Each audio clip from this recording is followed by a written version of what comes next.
திரு திராவிட இயக்கத்தினுடைய ஆய்வாளர் ஐயா, உங்களுடைய கருத்தை வையுங்கள். இப்போ திரு துரைக்கண்ணா, இப்போ எப்படின்னா மக்களிடத்தில் நாங்கள் பேசுகிறோம். நாம் யாரென்று தெரியாமலும் மக்களிடத்தில் பத்திரிகையாளர்கிட்ட பேசுகிறோம்.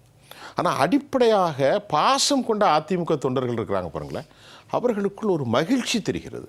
பல பகுதிகளிலேருந்து நம்மக்கிட்ட பேசுகிறாங்க, ஃபோனில், டெலிஃபோனில். ஏன்னா டோட்டலாக கடந்த 10 வருஷமாக இந்த தோல்வியை பார்த்து துவண்டு ஏதோ ஒரு பெரிய மன உளவியல் பாதிப்பில் அவங்க வந்திருக்கிறாங்க அப்படிங்கிறது தெரியுது. இன்றைக்கு மாற்று முகாம்களும் இருந்து என்ன நடக்கப் போகிறது, என்ன அறிவிப்பு இருக்க போகிறது, இது ஏற்படுத்த போகிற ஒட்டுமொத்த இம்பேக்ட் ஒரு டிராஸ்டிக்காக இருக்குமா பொலிட்டிக்ஸை அப்படின்னெல்லாம் சொல்லப்படுது. நீங்கள் ஒட்டுமொத்தமாக எப்படி பார்க்குறீர்கள்? கடந்த 1972ஆம் ஆண்டு அண்ணா திராவிட முன்னேற்றக் கழகம் தொடங்கிய பொழுது இது தொண்டர்களுக்கான பேரியக்கம் என்று புரட்சித் தலைவர் எம்ஜிஆர் அவர்கள் அதை கொண்டு வந்தாங்க. 76 அனைத்து இந்திய அண்ணா திமுக என்று தேசிய கட்சியாக அது மருவி 77, 80, 84 3 சட்டப்பேரவை தேர்தலில் ஒரு ஹாட்ரிக் வெற்றி, மகத்தான வெற்றியை பெற்றார். கிட்டத்தட்ட 7 முறை ஆட்சி கட்சியாக இருந்த அண்ணா திராவிட முன்னேற்றக் கழகம் இன்றைக்கு 53, 54 ஆண்டுகளில் ஒரு மிகப்பெரிய பின்னடைவை, சரிவை சந்தித்து விட்டது என்பது வேதனைக்குரிய விஷயமாக தான் நான் பார்க்கிறேன். இந்த 50, 54 ஆண்டு கால இந்த அரசியலை மிக அணுக்கமாக இருந்து பார்த்தவன் என்கிற முறையில் இன்றைக்கு அண்ணா திராவிட முன்னேற்றக் கழகம் செல்லுகிற பாதை உண்மையிலேயே மன அழுத்தத்தை, மன வேதனையை தான் கொடுக்கிறது அப்படின்னு பார்ப்போம். திராவிட முன்னேற்றக் கழகத்தை ஆட்சி அதிகாரத்திலிருந்து அகற்ற வேண்டும், அரசியல் களத்திலிருந்து அப்புறப்படுத்த வேண்டும் என்றுதான் புரட்சித் தலைவர் எம்ஜிஆர் அவர்களும் அம்மா செல்வி ஜெயலலிதா அவர்களும் வாழ்நாள் முழுவதும் பாடுபட்டார்கள். இன்றைக்கு திமுக ஆட்சிக்கு வருவதற்கு வழிகோடுகிற வகையில் நடந்து கொள்கிறார்கள் என்கிற பொழுது உண்மையிலே ஜீரணிக்க முடியாத அளவுக்கு வேதனை இருக்கிறது. மதிப்பிற்கும் மரியாதைக்கும் உரிய திரு ஓபிஎஸ் அவர்கள் எடுத்த இந்த நிலைப்பாடு என்பது எவராலும் ஏற்க முடியாது. அண்ணா திராவிட முன்னேற்றக் கழகத்தில் பயணிக்கிற எந்த தொண்டனாலும் ஏற்க முடியாது என்பதுதான் என்னுடைய பார்வை. அண்ணா திராவிட முன்னேற்றக் கழகத்தினுடைய முதன்மை பொறுப்பில், பொதுச் செயலாளர் என்கிற பொறுப்பில் ஒருங்கிணைப்பாளராக அவரும், இணை ஒருங்கிணைப்பாக எடப்பாடி பழனிசாமி இருந்தார்கள். 3 முறை முதலமைச்சராக இந்த இயக்கத்திலே பயணித்தவர், 10 ஆண்டுகளுக்கு மேலாக கட்சியின் பொருளாளராக இருந்தவர். ஒரு நேர் எதிரடையான தீய சக்தி என்று புரட்சித் தலைவர் காலத்திலும் அம்மா காலத்திலுமே அடையாளப்படுத்தப்பட்ட அந்த இயக்கம் மீண்டும் ஆட்சி அதிகாரத்திற்கு வர வேண்டும் என்பது எந்த அளவிற்கு ஏற்றுக்கொள்ளக்கூடியது என்பதுதான் நமக்கு மிகப்பெரிய கேள்வியாக இருக்கிறது. இந்த நிலைப்பாட்டை உருவாக்கியது எடப்பாடி பழனிசாமியும் பாரதிய ஜனதா கட்சியும் என்பதிலே மாற்று கருத்தே இல்லை. அவரை நம்ப வைத்து ஏமாற்றி விட்டார்கள். சட்ட ரீதியாகவும் தேர்தல் ஆணையத்தின் மூலமாகவும் காத்து கிடந்து ஒரு கட்டத்தில் முடியவே முடியாது, ஒருங்கிணைப்பு சாத்தியமில்லை என்று வருகிற பொழுது இந்த கிராமத்தில் ஒரு பழமொழி சொல்லுவாங்க, பேய்க்கு பயந்து பிசாசுகிட்ட போய் அடைக்கலாங்கின மாதிரியான ஒரு நிலையை தான் இன்றைக்கி பார்க்க வேண்டியதாக இருக்கிறது. சட்டப்பேரவையில் அனைத்து இந்திய அண்ணா திராவிட முன்னேற்றக் கழகத்தின் சார்பில் பேசிய உசிலம்பட்டி சட்டமன்ற உறுப்பினர் ஐயப்பன், புரட்சித் தலைவர் எம்ஜிஆர், புரட்சித் தலைவி அம்மா வழியில் திராவிட முன்னேற்றக் கழக ஆட்சி மீண்டும் அமையும் என்பது உண்மையிலேயே ஒரு வேதனையின் உச்சம் அப்படிங்கிற மாதிரி தான் பார்க்குறேன். அதைத் தொடர்ந்து திரு ஓபிஎஸ் அவர்களும் முதலமைச்சரை சந்தித்தது, பலமுறை சந்தித்திருக்கிறார். அதெல்லாம் மரியாதை நிமித்தமான சந்திப்பு என்று கடந்து போனோம். ஆனால் இப்போ இந்த சந்திப்பு என்பது அவர் திராவிட முன்னேற்றக் கழகத்தில் இணைய போகிறாரா அல்லது திராவிட முன்னேற்றக் கழகத்திற்கு வெளியிலிருந்து ஆதரவு தெரிவிக்க போகிறாரா என்பது இதுவரைக்கும் நமக்கு தெரியல. வலைத்தளங்களில், காட்சி ஊடகங்களில், பல்வேறு பகுதிகளில் அவர் திமுகவில் இணைவதற்கு கூடுதல் வாய்ப்பு இருக்குங்கிற மாதிரி செய்திகள் இருக்கிறது. நான் இன்னும் கூட நம்புகிறேன் திரு ஓபிஎஸ் அவர்கள் அப்படிப்பட்ட ஒரு நிலைப்பாட்டை எடுக்க மாட்டார் அப்படின்னா இன்னும் நான் அவர் இணைந்த அந்த அதிகாரப்பூர்வ அறிவிப்பு வரும் வரையிலும் அந்த நிலைப்பாட்டில் நான் உறுதியாக இருக்கிறேன். அவரோடு கிட்டத்தட்ட 10-30 ஆண்டுகளாக நான் மிக அணுக்கமாக இருந்தவன் என்கிற முறையிலே இந்த நிலைப்பாட்டிற்கு அவர் உடன்பட மாட்டார் என்று தான் இன்றும் கூட நான் நம்பிக்கொண்டிருக்கிறேன். இன்றைக்கு இவர் வெளிப்படையாக அறிவிச்சிட்டார், மீண்டும் திராவிட முன்னேற்றக் கழகம் தான் ஆட்சிக்கு வரணும். பிரதான எதிர்க்கட்சியான திரு எடப்பாடி பழனிசாமி தலைமையிலான அதிமுகவுமே இந்த திமுக ஆட்சி வந்தால் பரவாயில்லை என்கிற போக்கில் இருக்கிறாங்களோ அப்படின்னு தான் பார்க்குறோம்.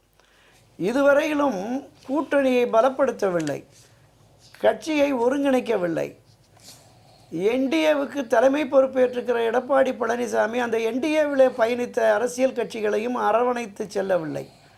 திராவிட முன்னேற்றக் கழகம் அவர்கள் கூட்டணி 2018 2019 மிக அணுக்கமாக இருந்து வருகிறார்கள். கூடுதல் பலமாக தேமுதிகவை அவங்க தன்னுடைய கூட்டணியில் இணைச்சிட்டாங்க. இன்றைய தினம் திரு ராமதாஸ் அவர்களையுமே சந்தித்து பேசியதாக அவருடைய ஆதரவாளர்கள் பேசியதாக இருக்கிறது. நாங்கள் ஆட்சி அதிகாரத்திற்கு வந்து விடுவோம் என்று தொடர்ந்து பேசி வருகிற திராவிட முன்னேற்றக் கழகம் தன் கூட்டணியை மேலும் மேலும் பலப்படுத்துவதற்கான வேலைகளில் ஈடுபடுறாங்க. இந்த ஆட்சியை 7வது முறையாகவும் கொண்டு வந்து விட வேண்டும் என்று ஒவ்வொரு அமைச்சர்களுக்கும் 10 தொகுதி 15 தொகுதின்னு கொடுத்து அந்தந்த தொகுதிக்கு 20 கோடி 30 கோடின்னு பணத்தை கொடுத்து ஒரு வாக்குக்கு 2000 என்று அவர்கள் களப்பணியில் தீவிரமாக இறங்கிவிட்டார்கள். அதை வீழ்த்தி ஆட்சி அதிகாரத்திற்கு வர வேண்டும் என்று மரியாதைக்குரிய சின்னம்மா திருப்பதி வி.கே. சசிகலா அவர்கள் தான் தொடர்ந்து வலியுறுத்தி வருகிறார். தீய சக்தி திமுகவை விரட்டி அடித்து அம்மாவின் தலைமையிலே ஆட்சி அமைப்போம் என்று. அவருடைய முயற்சி பாராட்டத்தக்கது, வரவேற்கத்தக்கது. இதில் என்னுடைய கருத்து என்னென்னா, 2021ஆம் ஆண்டு மீண்டும் கழகம் ஆட்சி அமைக்க வேண்டும், நான் தற்காலிகமாக ஒதுங்கி இருக்கிறேன் என்று அவர் ஒதுங்கினார். 2021 தேர்தலுக்கு தோல்விக்கு பிறகு நேரடியாக அரசியல் களத்திற்கு திருமதி சசிகலா வந்திருக்க வேண்டும். 2024 நாடாளுமன்ற தேர்தலில் ஒரு மிகப்பெரிய பின்னடைவு, சரிவு, தோல்வி வந்தது.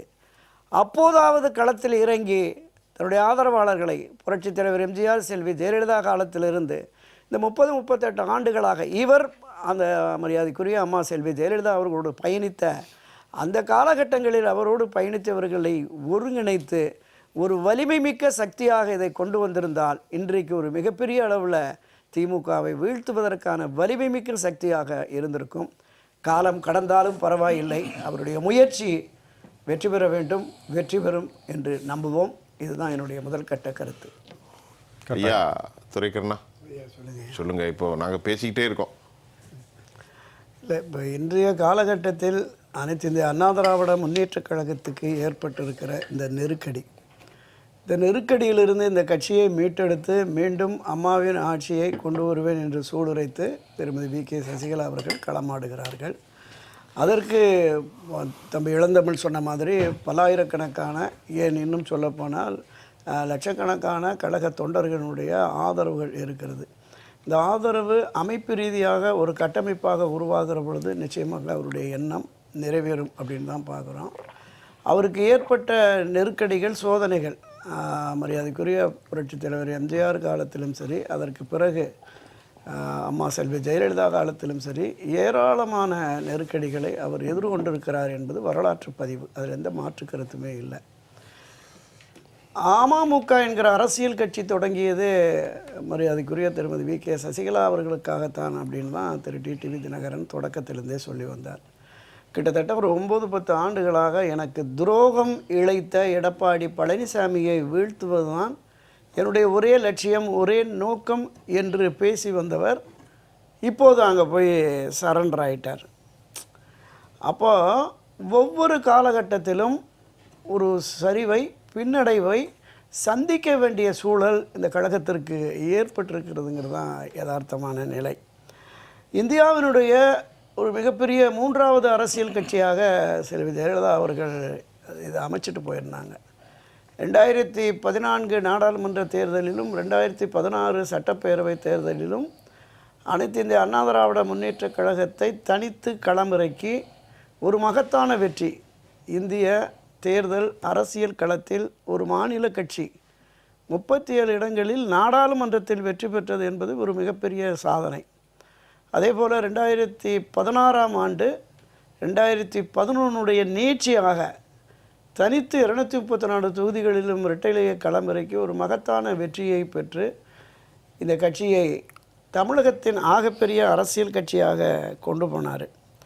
இப்போ இந்த கட்சியை மீண்டும் ஆட்சி அதிகாரத்திற்கு கொண்டு வரக்கூடிய என்ன செயல்பாட்டில் இன்று திரு எடப்பாடி பழனிசாமி பிரதான எதிர்க்கட்சி என்கிறார். அரசூழியர்கள், ஆசிரியர்கள், மருத்துவர்கள், செவிலியர்கள் ஏராளமானோர் இந்த அரசுக்கு எதிராக போராட்ட களத்துக்கு வந்துட்டாங்க. பொதுமக்களும் வந்து விட்டார்கள். அப்போ இதை வீழ்த்துவதற்கு, வெற்றி பெறுவதற்கு எடப்பாடி பழனிசாமி என்ன வியூகம் வகுத்திருக்கிறார் என்பதுதான் பொதுவெளி கேள்வியாகவே இருக்கிறது. இப்போது எதிர்க்கட்சிக்குரிய கடமையை அவர் சரிவர செய்யவில்லை என்கிற குற்றச்சாட்டு கடந்த 4.5 ஆண்டுகளாகவே இருக்கிறது. தமிழக சட்டப்பேரவையிலும் சரி, பொதுவெளிகளிலும் சரி, ஒரு தீவிரத்தன்மையோடு புரட்சித் தலைவர் எம்ஜிஆர், அம்மா செல்வி ஜெயலலிதா காலத்தில் இருந்த அந்த தீவிரத்தன்மையோடு இவர்கள் களமாடவில்லை அப்படிங்கிறது தான் இப்போ குற்றச்சாட்டாக இருக்கிறது. திரு ஓபிஎஸ் அவர்கள் வெளிப்படையாக திமுக தான் ஆட்சிக்கு வரோம் அப்படிங்கிறாரு. அவருடைய ஆதரவு நிலைப்பாட்டில் இருக்க ஐயப்பன் எம்எல்ஏவுமே திமுக தான் ஆட்சிக்கு வரும்னு வெளிப்படையாக சொல்லிட்டாங்க. ஆனால் திரு எடப்பாடி பழனிசாமியினுடைய செயல்பாடுகள் திமுக மீண்டும் ஆட்சிக்கு வருவதற்கு வழிகோலுமோ அப்படிங்கிற மாதிரி இருக்குது. அண்மையில் மக்கள் திலகம் புரட்சித் தலைவர் எம்ஜிஆர் அவர்கள் நடித்த அந்த இதயக்கனி விழாவில் பேசுகிற திரு எடப்பாடி பழனிசாமி திரு கருணாநிதி அவர்களை ஆட்சி அதிகாரத்தில் அமர்த்திய நம்முடைய பொன்மனச்செம்மல் புரட்சித் தலைவர் எம்ஜிஆர் அவர்களுக்கு துரோகம் இழைத்து விட்டார் கருணாநிதி, ஏற்றிவிட்ட ஏணியை உதைத்து எட்டி தள்ளிவிட்டார் என்று பேசுகிறார். அவருடைய மனச்சாட்சியை, எடப்பாடி பழனிசாமியினுடைய மனச்சாட்சியை பேசவிட்டால் அது சொல்லும். அதாவது ஒரு மிகப்பெரிய பொறுப்பு, தமிழகத்தினுடைய ஆகப்பெரிய பொறுப்பு முதலமைச்சர் பொறுப்பு என்பது. நம்ம திருக்குறள் வள்ளுவ பெருந்தகை சொல்வார், ஒரு செயலை செய்து அதற்கு நன்றி விசுவாசம் பாராட்ட வேண்டும் என்பதுதான். அந்த நன்றி விசுவாசம் இல்லாத ஒரு நிலையில் திரு எடப்பாடி பழனிசாமி தொடர்ந்து போயிட்டுருக்கார். ஒரு பக்கம் இந்த கட்சியினுடைய முதன்மை பொறுப்பில் இருந்த ஓபிஎஸ் திமுக ஆதரவு நிலைப்பாடு, ஒரு முறை திரு எடப்பாடி பழனிசாமி பிரச்சார கூட்டத்தில் போகிற போது எங்களுக்கு வெற்றி முக்கியம் இல்லை, தன்மானம் தான் முக்கியம் அப்படின்னு பேசினார். அவருடைய தன்மானம் முக்கியம் இல்லை, இந்த இயக்கத்தினுடைய 2 கோடிக்கு மேற்பட்ட தொண்டர்கள் இருக்கிற இந்த இயக்கத்தினுடைய தன்மானம் முக்கியம். இது வெற்றி பாதையில் செல்ல வேண்டும் அப்படிங்கிற நிலைப்பாட்டை இவர் எடுக்கணும் அப்படிங்கிறது தான் பொதுவெளி கேள்வியாக, தகவல்களாக இருக்கிறது. அது சாத்தியமில்லை என்கிற நிலை வருகிற பொழுது தான் மரியாதைக்குரிய திருமதி வி.கே. சசிகலா அவர்கள் இந்த நிலைப்பாட்டை களம் காண்போம், கழகத்தின் ஆட்சியை, அம்மாவின் ஆட்சியை அமைப்போம் என்று களத்திற்கு வந்திருக்கிறார். நேரடியாக இந்த நிலைப்பாட்டை எடுத்திருக்கிற இந்த சூழல் என்பது சரியான சூழல் என்பதுதான். தொடக்கத்தில் நான் என்னுடைய கருத்தை பதிவு செய்த பொழுது மரியாதைக்குரிய சின்னம்மா திருமதி வி.கே. சசிகலா அவர்கள் அந்த 2021 2024 இந்த நிலைப்பாட்டை எடுத்திருந்தால் ஆதரவு பெருமளவில் அண்ணா திராவிட முன்னேற்றக் கழகத்தில் பயணிக்கிற பல லட்சக்கணக்கான நிர்வாகிகள், தொண்டர்களுடைய ஆதரவு வந்திருக்கும் என்பதுதான் என்னுடைய பார்வை. ஒரே ஒரு திருக்குறள் எடப்பாடிக்கு சப்மிட் பண்ணிடுறேன். எண்ணன்றி குன்றார்க்கும் உய்வுண்டாம், உய்வில்லை செய் நன்றி குன்ற மகற்கு. இதை எடப்பாடி உணர்ந்து செயல்பட வேண்டும் என்பதுதான் என்னுடைய இறுதி கருத்து.